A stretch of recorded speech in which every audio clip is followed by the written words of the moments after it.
massive starvation of the 1950s in the People's Republic of China. That is likely to be repeated again, but to a degree, Russia can save the PRC from that. So we're seeing this potential, if you like. How will China and Russia's economies be affected by the war? What makes the segregated economies of the authoritarian axis resilient to Western sanctions? And how will the symbiotic relationship between China and Russia look? Today we sit down with Gregory Copley, president of the International Strategic Studies Association and author of The New Total War of the 21st Century, to talk about the possibility of China benefiting from the Ukraine war and how, in his view, Russia might be able to handle Western sanctions better than we imagine. Mr. Copley, thanks so much for being with us today. Wonderful to be with you. So the big picture question that we're kind of hoping to address today is the impact of the Ukrainian-Russian war to the Chinese economy and the political landscape. I think we'll get to the interests of the different political factions a little bit later, but first in the big picture, tell us your reflections on the potential impact of the war on China as a whole, given its current economic conditions. The Chinese economy has been gradually imploding, and perhaps at an accelerating rate, over the past 8 years or so.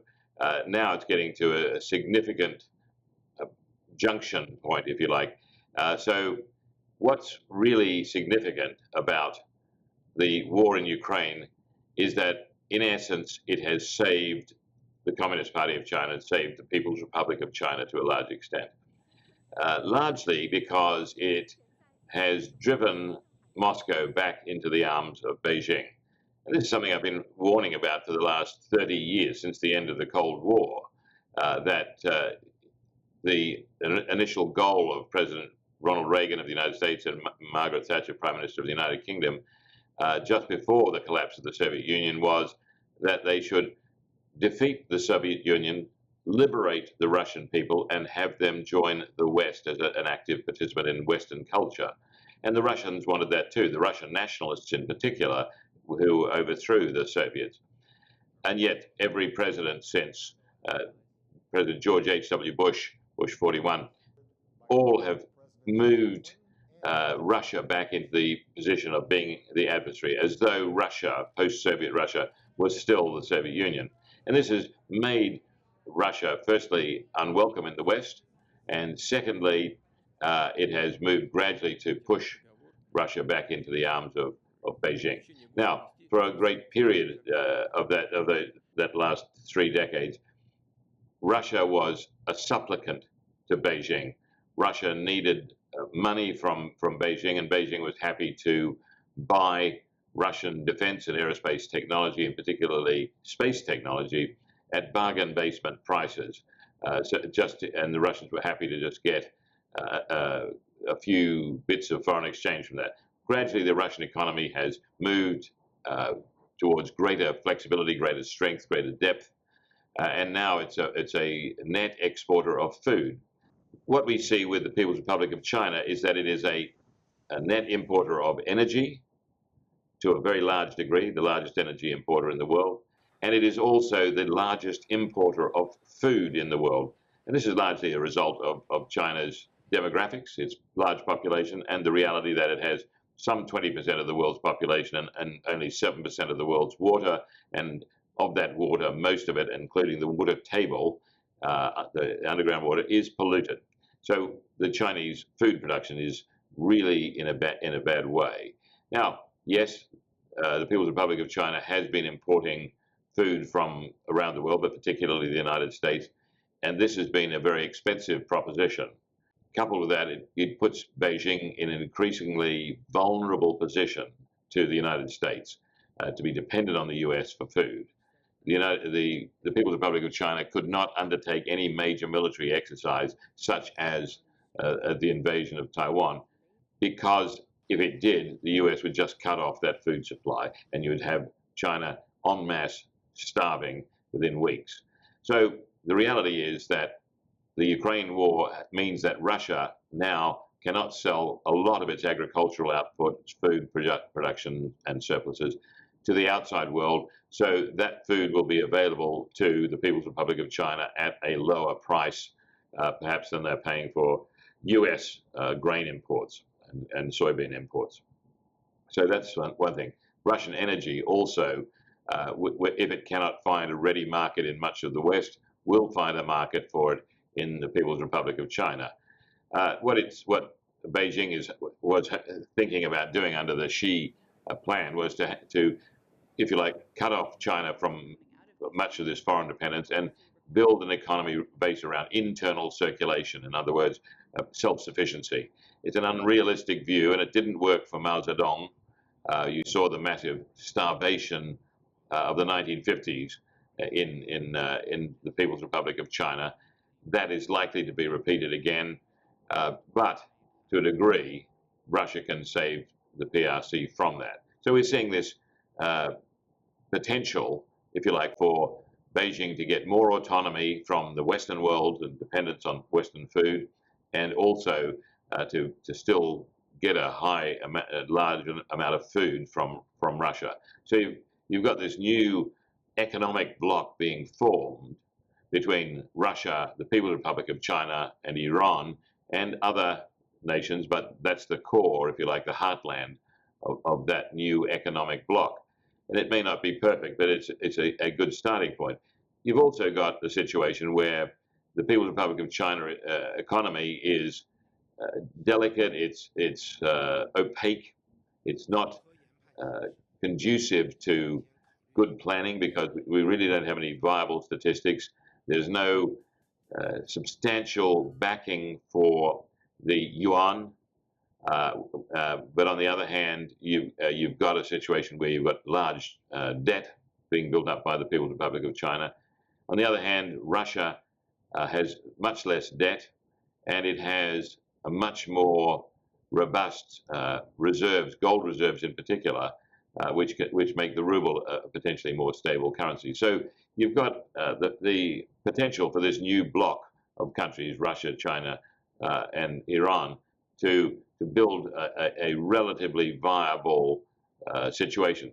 We're getting back, because of the Ukraine war, to something that looks like the early Cold War of after 1945, 1950.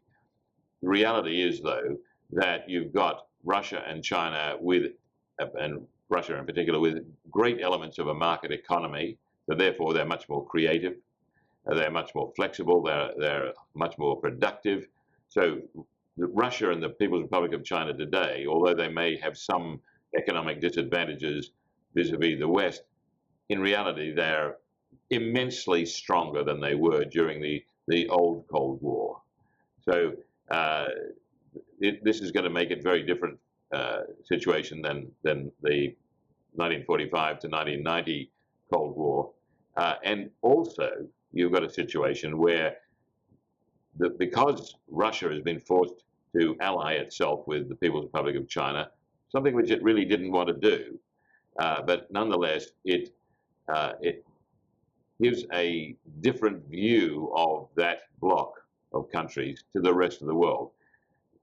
We've seen all the propaganda which demonizes Russia at this stage as an evil empire, and then coupling with an inhumane empire under the Communist Party of China, and there's no doubt about that part of it.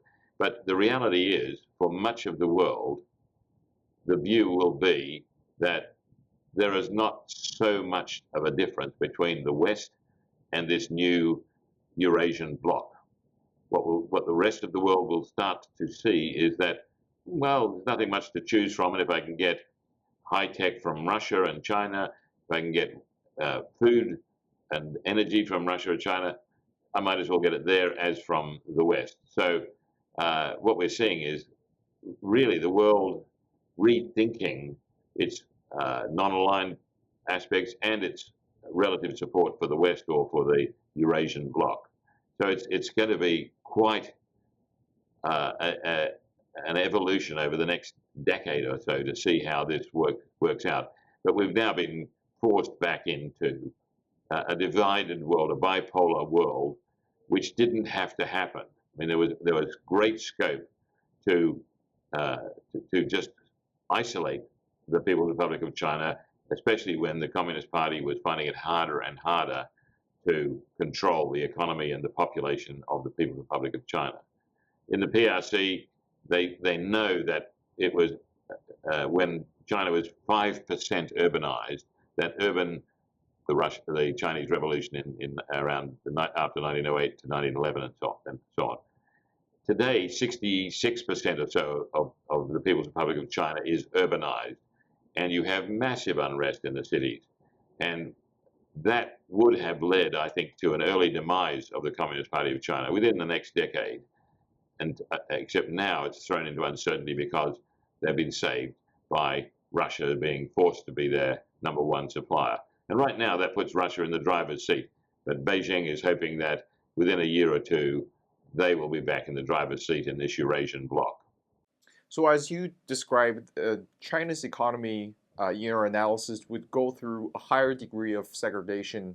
And even with the symbiotic relationship with Russia, do you see that China's economy will be able to handle this new paradigm of a much more centralized command economy, this model that goes back, as you said, to the Maoist era? It's going to be a difficult transition for the economy of the People's Republic of China. We're already seeing the breakdown in the massive and successful private enterprise operations in the PRC. They're being forced to kowtow more and more to the party, or be taken over by the party, or just eliminated altogether. So we're seeing this disruption already. The alternative for most of the population is to work for state-owned enterprises or to work in private enterprise, but in such a way that they are completely under government control.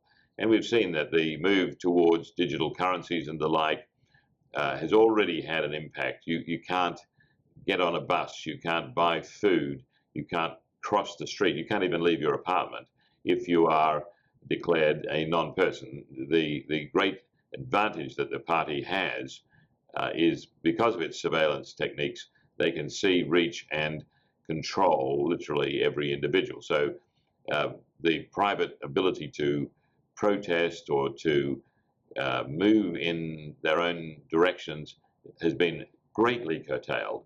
So as we see the availability of wealth disappear in the People's Republic of China, so we'll see increases in draconian controls. What we will now start to see is the use of those surveillance systems being impacted by the way in which the government responds, the way they crack down. We saw that recently in Xi'an, where there was a total lockdown, nominally in the name of creating a COVID-free city, but it was about controlling the population, keeping them literally under control, and there were many tens of thousands of deaths during that brief crackdown, ostensibly in the name of COVID. So the greater surveillance and crackdowns will come under the excuse of public health. But the reality is that we will see a continuing upsurge in government control just to keep the population quiet. But this will also mean that it will dramatically reduce productivity in the country. So the question will be, if, as they move back towards literally a Maoist style of economy, that people will suffer. And this is literally after the Chinese population got a whiff of the possibilities of some forms of freedom, not given to them by the Communist Party, but given to them by the wealth that they were able to accumulate. That opportunity is now gone. The fact that the only savings available to most people was to buy property, that's all gone. So basically, we are going to see the People's Republic of China becoming more of a command economy again. It will be dependent on the government. They'll be dependent on the government to supply them with food, which they'll have to acquire from Russia and other countries that are still willing to supply them with food. So it's going to be an interesting situation. And of course, in all of this, Beijing's supply of hard currency will continue to dwindle. and that means that they'll be able to buy less and less food and less energy, and that's why they need to get it at bargain basement prices from Russia.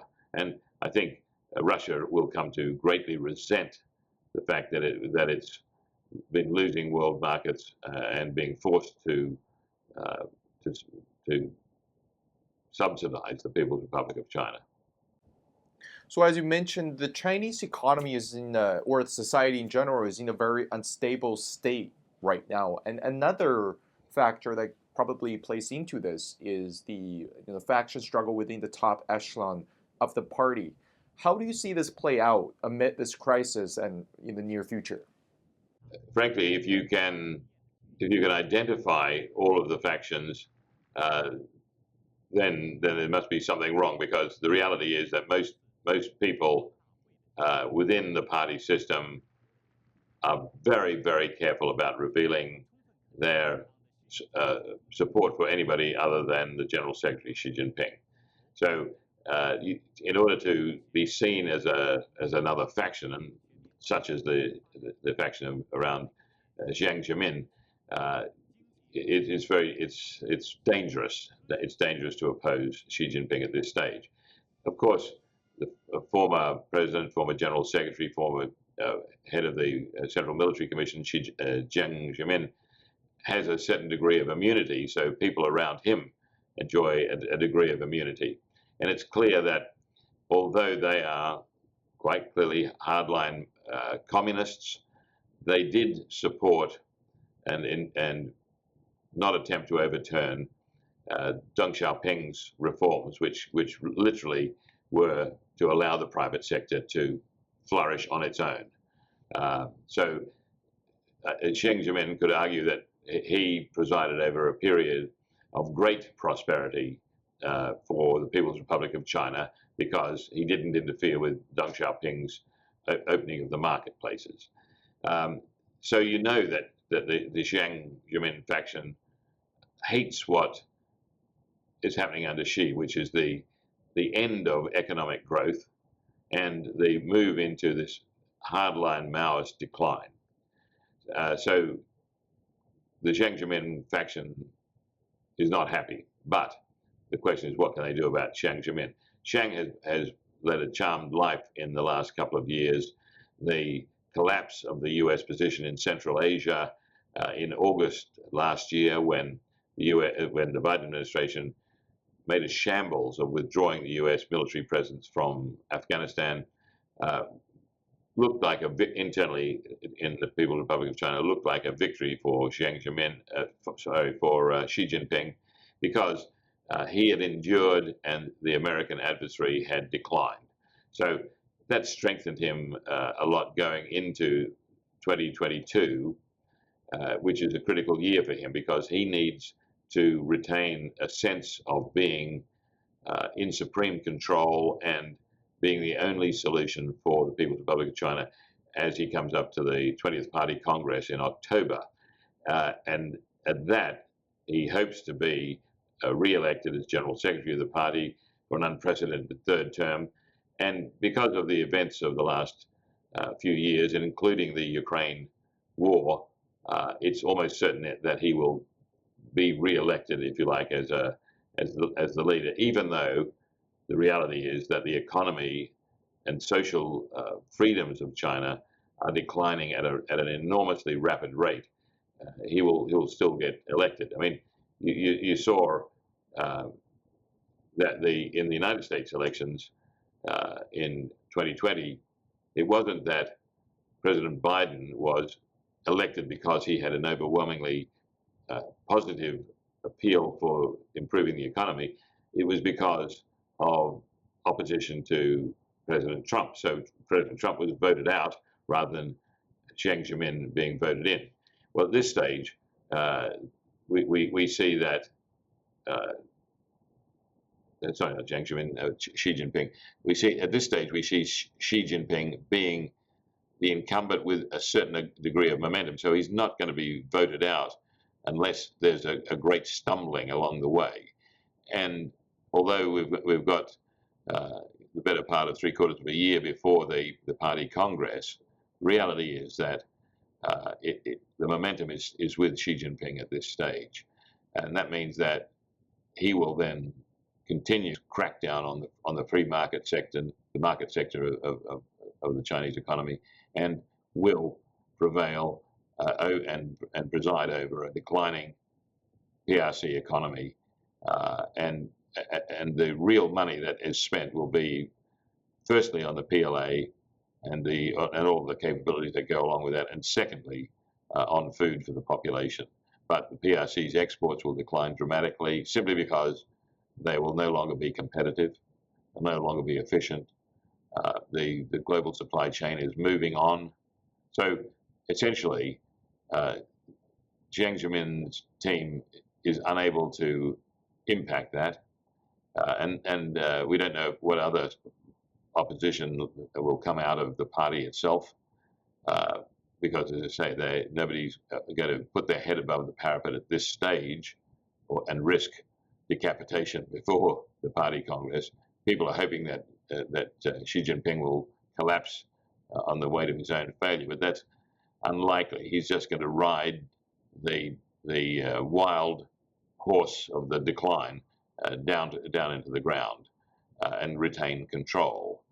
And for Xi Jinping, it's better to be in control of next to nothing than to not be in control of anything. And we have to bear in mind that a lot of the opposition from, for example, the Jiang Zemin faction, is from the older generation.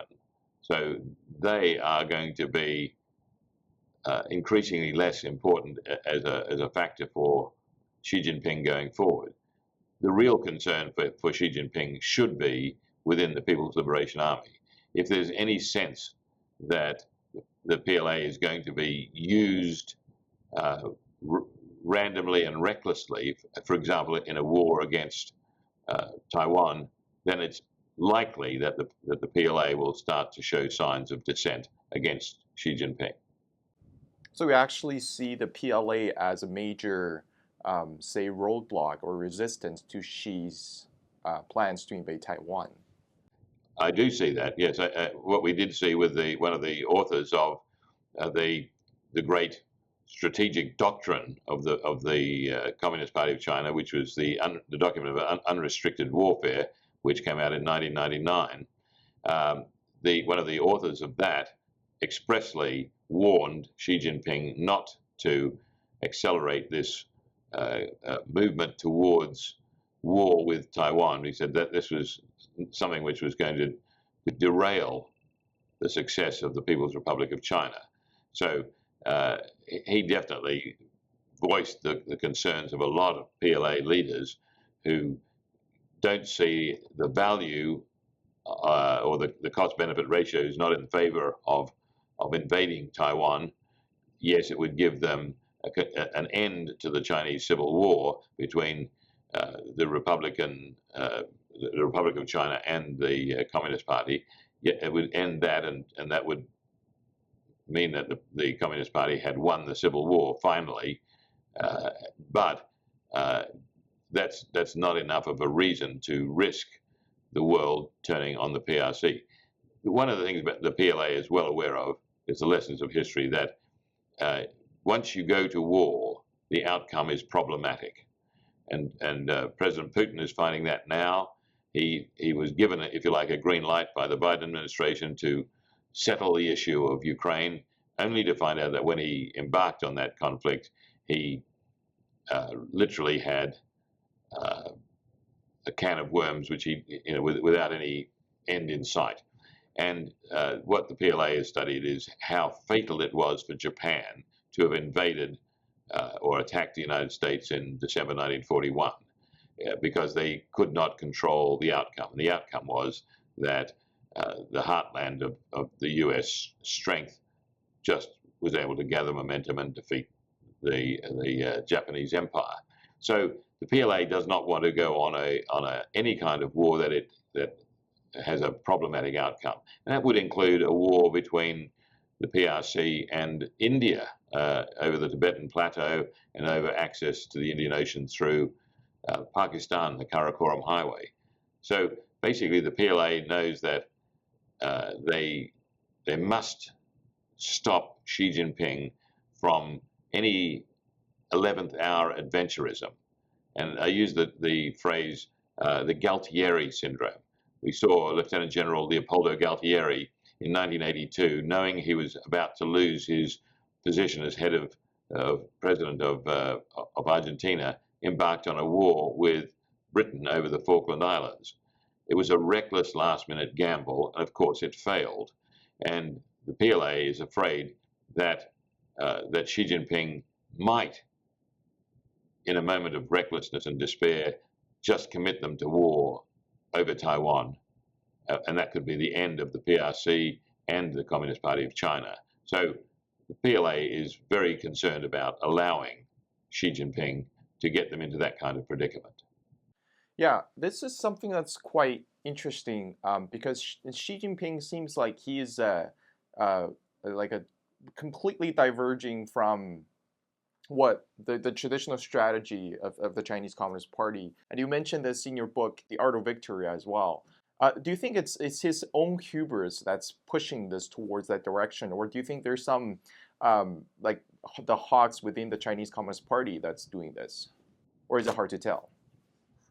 Yeah, it's hard to tell what's going on in the mind of Xi Jinping, but you do clearly see signs of hubris where he thinks that he can more or less get away with anything because he's got away with almost anything all his life as a princeling. And now he's had the world at his feet until, of course, he ran out of money.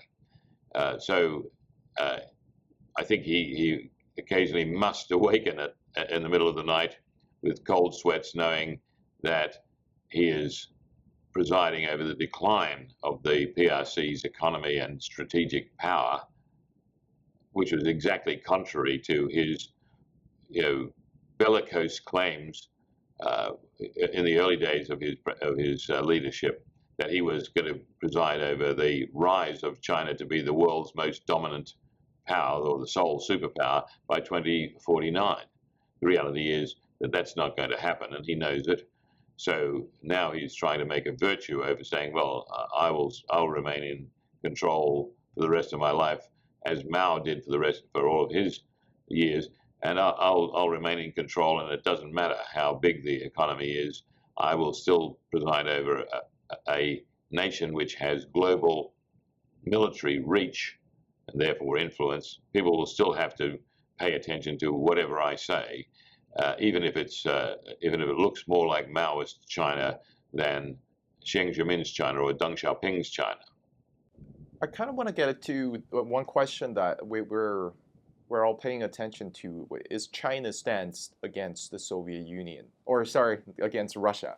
Tell us your thoughts on the degree to which Moscow and Beijing have aligned their interests at this point, and how you gauge the prospect of Beijing giving military help to Moscow.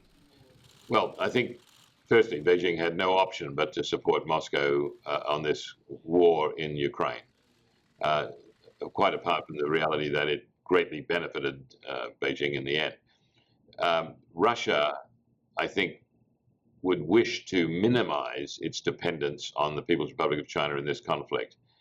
What we saw in the period immediately after the American withdrawal from Afghanistan in August last year was that China stumbled and failed really to be able to exploit the loss of American strategic presence in Central Asia. They hoped to gain credibility with the Taliban and to build a pipeline across Afghanistan to Iran to get energy, a bit of a pipe dream in a sense, because that's going to be long in coming if it comes at all. At the same time, Russia was able to swiftly move in to offer security support to the 5 Central Asian states, and including, by the way, the reestablishment of the use of Russian language as the primary lingua franca of Central Asia, and it moved in to control the transformation of Kazakhstan in the pretend coup attempt of January this year. So Russia dominated all of these areas. So what we saw was Russia taking control of Central Asia And Russia, at this point, is reluctant to let Beijing back into Central Asia. It put troops into Tajikistan, for example, not to stop the flow of Afghan refugees, but to stop the People's Republic of China trying to put more troops, PLA troops, into Tajikistan. So right now, Russia does not want to give any ground to Beijing. It doesn't want to ask for military aid from the PRC to fight the war in Ukraine, although it might seek to get some UAVs, unmanned aerial vehicles, such as the Winglong drones, reconnaissance and strike drones. It may want to get some supplies of ordnance, precision-guided munitions, and so on, to supplement Russia's own limited stocks to fight the war in Ukraine. But Moscow is going to be reluctant to ask for help from the PRC because it doesn't want to give the PRC the chance to dominate this new Eurasian bloc.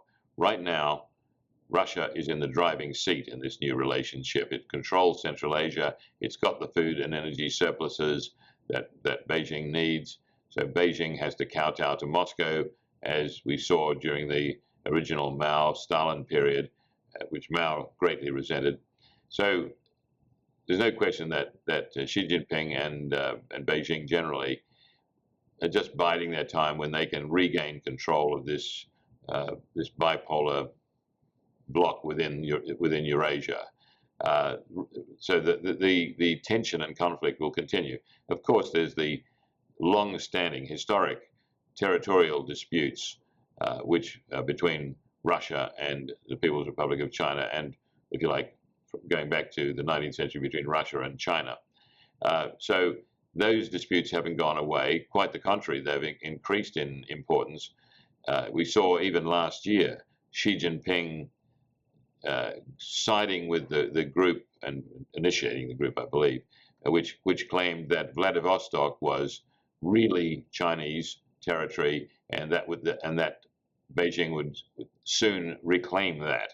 Well, that set off alarm bells in Moscow, and Moscow basically was punishing Beijing for that, as recently as a year ago, and Moscow at that stage increased its support for India, for weapons sales to India, as a means of showing Beijing, hey, don't threaten us over these territorial disputes, or there will be ramifications for you. So I want to zoom into something you said about Russia becoming stronger in the long term. There's some analysts who are saying that Russia is currently not able to handle the sanctions, that it's basically destroying the Russian economy, and the war is essentially a money-draining machine. So how do you see this play into the short and long-term conditions that Russia is facing, and which one of Russia or China comes out of this Eurasian bloc on top? Well, certainly the Western sanctions against Russia have had a dramatic short-term effect, and that was to be expected. And we do see that Beijing, using what limited cash it has, is going in to buy up assets in Russia at bargain basement prices. So that's to be expected. The reality is that in the longer term, the economy of Russia is likely to be far more resilient than it would have been the case, say, 20, 30, 40 years ago, and certainly during the Soviet period. You've got a market economy in Russia which can innovate, can produce products to replace those which it no longer can get from the West. We saw that the post-Soviet Russian agricultural sector responded dramatically to earlier sanctions, making Russia transform from a starving country, if you like, to being a net exporter of food. We saw the nature of the agricultural output change as well, particularly after the dispute between Russia and Turkey in 2016 or so. Russia actually embargoed or sanctioned Turkey for trying to shoot down a Russian aircraft in northern Syria. And as a result, Turkey was banned from exporting its vegetables and market produce, agricultural produce, to Russia. So what happened was that the Russian agricultural sector took up the slack of that and began producing high-value market agricultural goods, vegetables and fruits and so on. So what we saw is this evolution of the Russian agricultural sector into one of great dynamism, where they could export wheat to Indonesia, for example, more cheaply than Australia could export it from Fremantle. In other words, the Russians were selling more cheaply, having to ship it 2 or 3 times the distance that the Australians had to ship it. So this is a sign of great efficiency in the Russian economic and agricultural sector, and they will, I think, expand on that going forward. They will replace the McDonald's and the other retail operations. That's going to be a relatively easy and straightforward task for them to do. And they will start to build brands which will ultimately become their own global brands, because there are a lot of countries in the world who are very anxious to continue to do business with Russia, and particularly these are countries in Africa, Latin America, and the like. Well, there's no question that sanctions have had a short-term impact on the Russian economy and on the ruble, and of course on the price of oil, so positive and negative. So yeah, it has been hurt, but it is in a great position to recover. The ruble has a better gold backing than the US dollar, for example. So that's a strong sense there that Russia is encumbered by less foreign debt, and it's finding ways to deal with that. The economy has become less efficient because of the isolation which it has from Western credit cards and from the SWIFT banking system, but it's compensating for that dramatically. It has its own currency messaging system to replace SWIFT. It's been in operation for 6 years. China is now about to join that currency system, currency messaging system. So this is really good for interbank relations there. Russia can certainly withstand the removal of US Western brands to a large extent, because it can replicate those very, very easily. You've got a much more entrepreneurial class of businesses in Russia today. So I don't see that this is going to be a long-term problem. Russia will develop its own global brands as a result, selling not only into China and Iran and so on, but around the world. So we will also see the fact that the sanctions caused the price of oil to go up dramatically, over $100 a barrel. Okay, it's coming back down now, but this actually works in Russia's interests as well, even though it's losing energy sales to Western Europe and to the United States. It still does have a market worldwide. We'll also see that in the medium term, the US will not be able to replace Russia as the energy supplier to a lot of Western Europe, particularly Germany. And if the United States cannot help Germany compensate for the loss of Russian gas, particularly, then Germany will find itself very much at odds with the United States. So these are all, if you like, follow-on consequences of the sanctions against the Russian economy. In the short term, though, there's no question, very, very punishing for Russia, very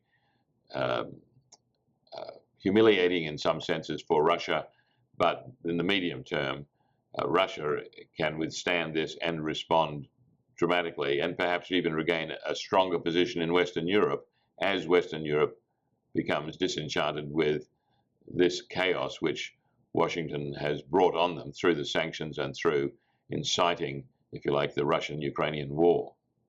With that said, thanks so much for your time today, Mr. Copley. Thank you very much. It's been wonderful to be with you.